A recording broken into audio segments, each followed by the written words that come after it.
Under a sky strewn with diamonds they gathered, young, vibrant hearts thrumming with a shared obsession. These girls, bound by friendship and a love that knew no bounds, lived for a single intoxicating dream.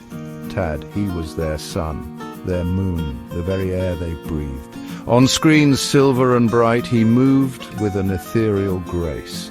His beauty was a weapon, sharp and dazzling, leaving them breathless. Tad, with his midnight eyes and smile like a whispered promise, held their hearts captive. They knew his every film, every line, every gesture by heart.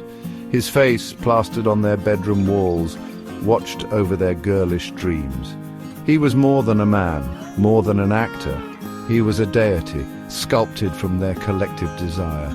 In the quiet darkness of their rooms, they whispered his name, a prayer, a longing.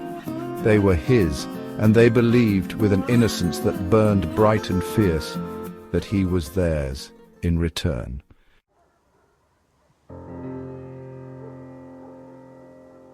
Dad. The name itself was a sigh, a whispered plea. They devoured every interview, every scrap of gossip, desperate to know him. His world, the glittering, seductive realm of Hollywood, seemed impossibly distant, yet they vowed to reach him. Each premiere, each public appearance became a pilgrimage. They crossed states, countries, oceans, their devotion unwavering, holding banners painted with his name, their faces flushed with excitement. They were a sea of adoration. No distance was too great, no sacrifice too much. They scrimped and saved, poured their hearts into handwritten letters, their every thought consumed by him. They were his to command, his devoted disciples, united in their love. The world saw them as silly girls, starstruck and naive, but they didn't care. Their love for Tad was a shield, protecting them from doubt, from reason, from the whispers that warned of darkness beneath the surface.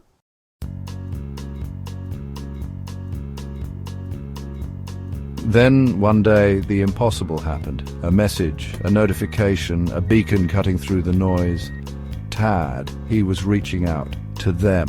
The girls, a chorus of excited shrieks, huddled together, their fingers trembling as they read his words. He longed to meet them, his most devoted fans, to share his life, his dreams. Hollywood, the word shimmered, a promise whispered in the dark. He would whisk them away to his world, a realm of glamour and excitement. Their hearts, already his, soared at the thought. Doubts, whispers of a darker side to Hollywood, of Diddy and his sinister empire, were swiftly silenced. Tad was their light, their savior. He would protect them, they believed.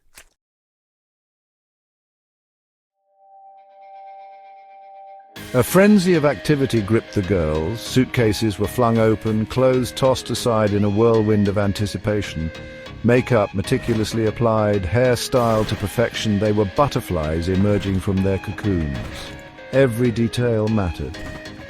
What would Tad like? What would make him see them, truly see them, amidst the throngs of admirers? They were determined to stand out, to be worthy of his gaze. The journey itself was a blur of airports, taxis, and nervous excitement. They clung to each other, giggling, sharing secrets, their anticipation reaching fever pitch. Hollywood awaited. Finally, the city of dreams unfolded before them, a glittering tapestry of lights and shadows. Exhaustion forgotten, they drank in the sights, their hearts pounding with a mixture of awe and trepidation.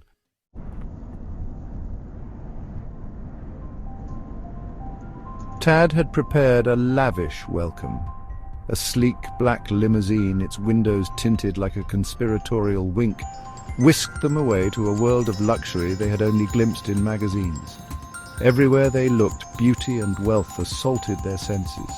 Towering mansions, sparkling pools, the air thick with the scent of jasmine and expensive perfume. This was Tad's world, and soon it would be theirs. He had promised a party, an intimate gathering of his closest friends. The girls, giddy with excitement, imagined themselves by his side, laughing at his jokes, basking in his radiant glow. They were oblivious to the shadows lurking at the edges of their perfect picture. The guarded glances, the hushed whispers, the unsettling feeling that beneath the glamour something sinister stirred.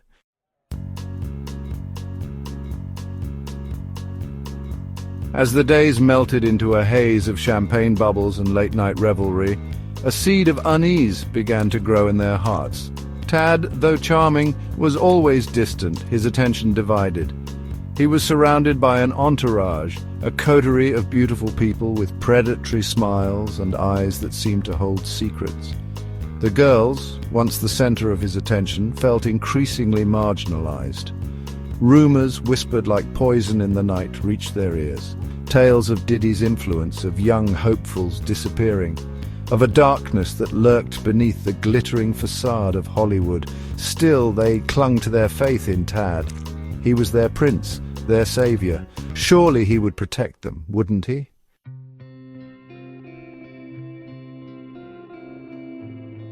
Tad installed his chosen few in a luxurious mansion high in the Hollywood Hills. It was a palace of marble and glass with sweeping views of the city below. They were his princesses, he declared, destined to share his kingdom. Days turned into nights, a blur of poolside parties, shopping sprees on Rodeo Drive, and evenings spent in exclusive clubs where the champagne flowed freely and the music pulsed like a heartbeat.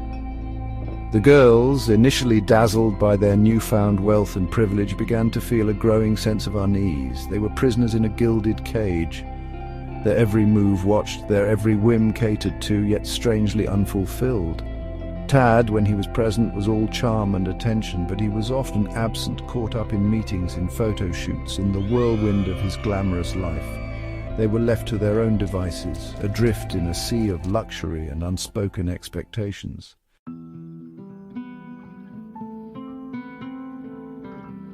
As the initial excitement wore thin, cracks began to appear in the carefully constructed facade of their perfect life. The other guests, a revolving door of actors, models, and industry insiders, treated them with a mixture of amusement and thinly veiled contempt. Whispers followed them like shadows. Tad's latest toys, they sneered, their eyes cold and assessing. The girls, their confidence shaken, retreated further into themselves, clinging to the hope that Tad would return and make everything all right. One night, amidst the revelry of a particularly lavish party, a hushed conversation overheard sent a chill down their spines. "Diddy's involved?" A man with slicked back hair and a predatory gleam in his eyes murmured. Things got messy. The girls exchanged nervous glances. Diddy's name had become synonymous with danger, with the darkness that lurked beneath the surface of Hollywood's glittering facade. What did it mean? What had Tad gotten them into?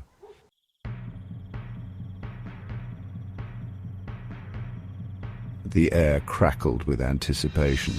Tonight was Tad's annual summer solstice party, a legendary event that drew the creme de la creme of Hollywood society. The girls, adorned in designer gowns and dripping with diamonds, waited nervously for their cue to descend the grand staircase. Tad, resplendent in a white suit that seemed to glow in the candlelight, greeted them with a smile that didn't quite reach his eyes. "My darlings," he purred, kissing each of them lightly on the cheek. "Tonight you shine." The party was a whirlwind of flashing lights, pounding music, and masked faces. The girls, overwhelmed by the sheer sensory overload, clung to each other like shipwrecked sailors, their earlier excitement replaced by a growing sense of dread. As the night wore on, and the champagne flowed freely, the atmosphere took on a darker, more sinister edge. The guests, their inhibitions loosened by alcohol, and something more insidious, moved with a predatory grace, their eyes glittering with a hunger that sent shivers down the girls' spines.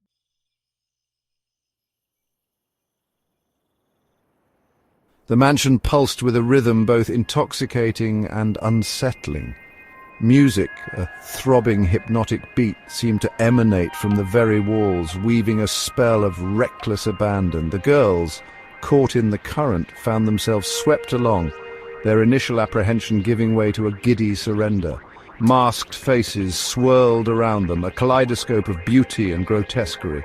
Celebrities, their features disguised yet strangely familiar, brushed past, their laughter echoing with an almost desperate edge. The air thrummed with a potent cocktail of perfume, sweat, and something else, something darker that sent a shiver down their spines. Tad, a phantom in white, moved through the crowd with an almost predatory grace. His eyes, usually so warm, now glittered with a cold, calculating light.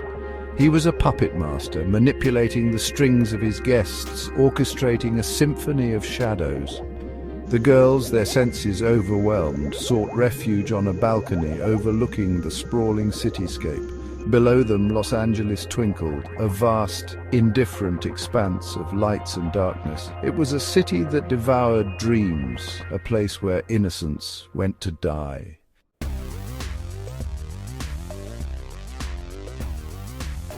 Seeking respite from the suffocating atmosphere, the girls ventured deeper into the mansion. Each room they encountered was more opulent, more surreal than the last, a testament to Tad's wealth and power. They wandered through art galleries hung with masterpieces that seemed to mock them with their beauty, their eyes following the girls' every move. They stumbled upon a library lined with leather-bound volumes, their pages filled with secrets whispered across centuries. The mansion was a labyrinth, a reflection of Tad's own twisted psyche. With each step, the girls felt themselves drawn further into his web, their initial awe replaced by a creeping sense of unease. The air grew heavy, the silence broken only by the distant echo of music and laughter. They were lost alone in a world where nothing was what it seemed.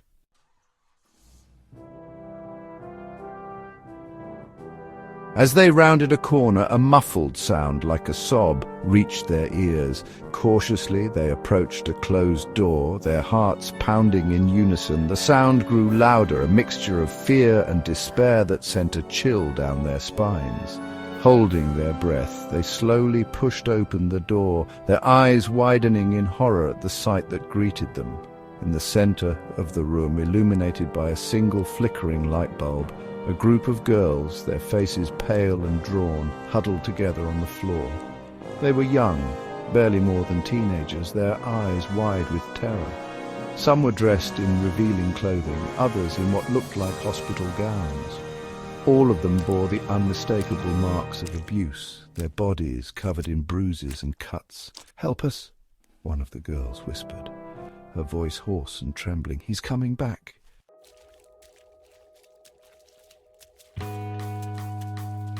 The truth, brutal and undeniable, crashed over the girls like a tidal wave.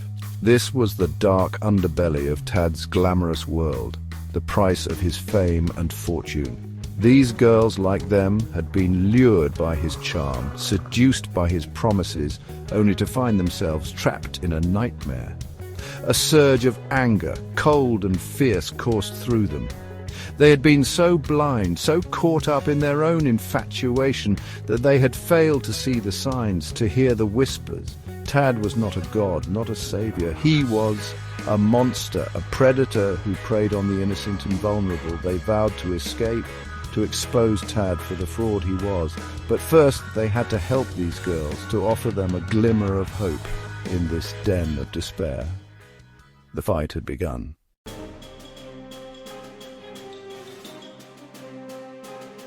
Panic seized them. The girls, eyes wide with a terror they had never known, scrambled to their feet. The mansion, once a palace of dreams, now felt like a tomb, its walls closing in, suffocating them. They had to get out, to escape the suffocating opulence, the cloying scent of deceit that clung to the very air. Leading the way, they urged the captive girls forward, their own hearts thundering against their ribs. Through darkened corridors they fled, a silent procession of fear and desperation. Each creak of the floorboards, each rustle of leaves against the windows sent shivers down their spines. Tad was out there, they knew, and he would not let them escape easily. The night air, cool and sharp against their skin, was a blessed relief as they burst out of a side door into the sprawling gardens that surrounded the mansion. But their escape had just begun.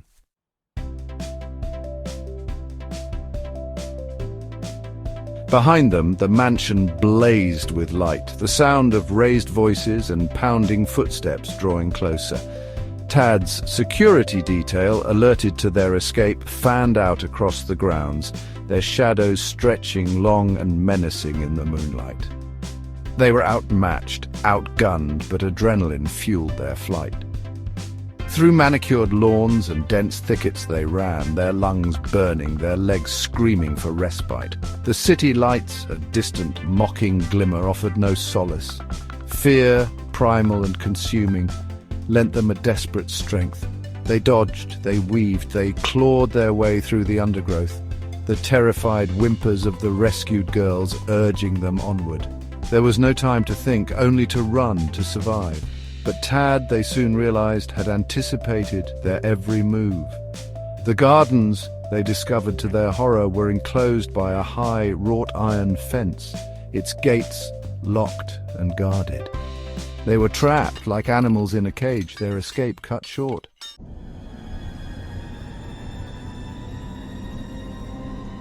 Headlights pierced the darkness, blinding them.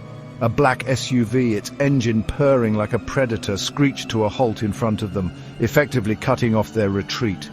Tad emerged from the vehicle, his face a mask of cold fury, his eyes blazing with a terrifying light. "You thought you could escape me!" he hissed, his voice dangerously soft. "You were foolish to try." He moved towards them, his gait slow and deliberate, like a panther stalking its prey. The girls huddled together, a fragile barrier against the darkness that emanated from him.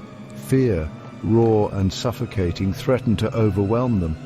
But somewhere deep within, a spark of defiance flickered. They had seen his true face, and they would not go down without a fight. But it was a fight they were destined to lose. Tad, they now understood, was not a man to be trifled with. He was power incarnate, his wealth and influence reaching far beyond the glittering facade of Hollywood. He was a force of nature, and they were but leaves caught in his storm.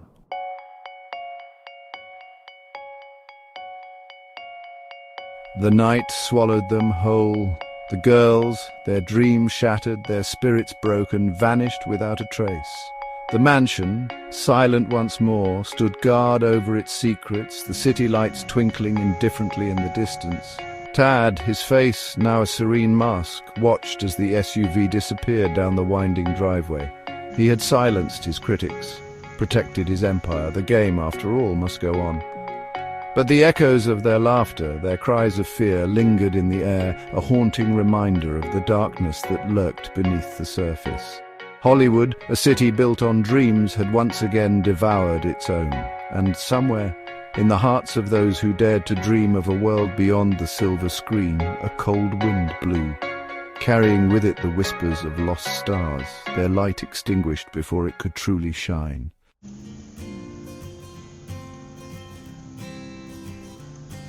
The city, a glittering mirage against the California sky, remained oblivious. Hollywood, with its air of eternal sunshine and manufactured dreams, swallowed the story whole, just as it had countless others. The headlines, if they appeared at all, were fleeting, soon replaced by the next scandal, the next tragedy, in an endless cycle of fleeting fame and forgotten heartbreak. The industry, a machine fueled by ambition and ruthlessness, continued to churn. New faces, young and hopeful, arrived daily, drawn by the siren song of stardom, their innocence a fragile shield against the predators that lurked in the shadows. The girls, their names reduced to whispers, their faces fading from memory, became a cautionary tale, a reminder of the price of blind faith and the seductive allure of a world built on illusion. Their story, a dark fairy tale whispered in hushed tones, served as a chilling warning to those who dared to dream of a life beyond the silver screen. The mansion in the hills, its windows dark and lifeless, stood as a silent testament to their fate, a monument to the darkness that festered beneath the surface of paradise. It was a place where dreams went to die, where innocence was sacrificed at the altar of ambition, and where the line between fantasy and reality blurred beyond recognition.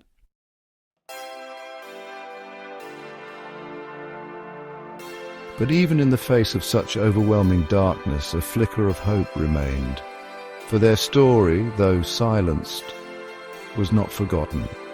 It lived on in the hearts of those who had loved them, who had warned them, who had fought to save them from the clutches of a world that had no use for their innocence. And somewhere in the quiet corners of the world, far from the glittering lights and empty promises of Hollywood, their ballad was sung, a song of caution, of heartbreak, but also of enduring love, a testament to the power of human connection and the enduring strength of the human spirit. For even in the face of unimaginable loss, there is beauty to be found in remembrance, in the whispers of their names, in the echoes of their laughter, in the quiet tears shed for dreams shattered and futures stolen. Their memory lived on, a reminder that even in the darkest of nights the stars still shine, and that sometimes the greatest stories are those whispered, not shouted, passed from heart to heart, a beacon of hope in a world desperately in need of light. The end. This has been a Sharri Plaza presentation.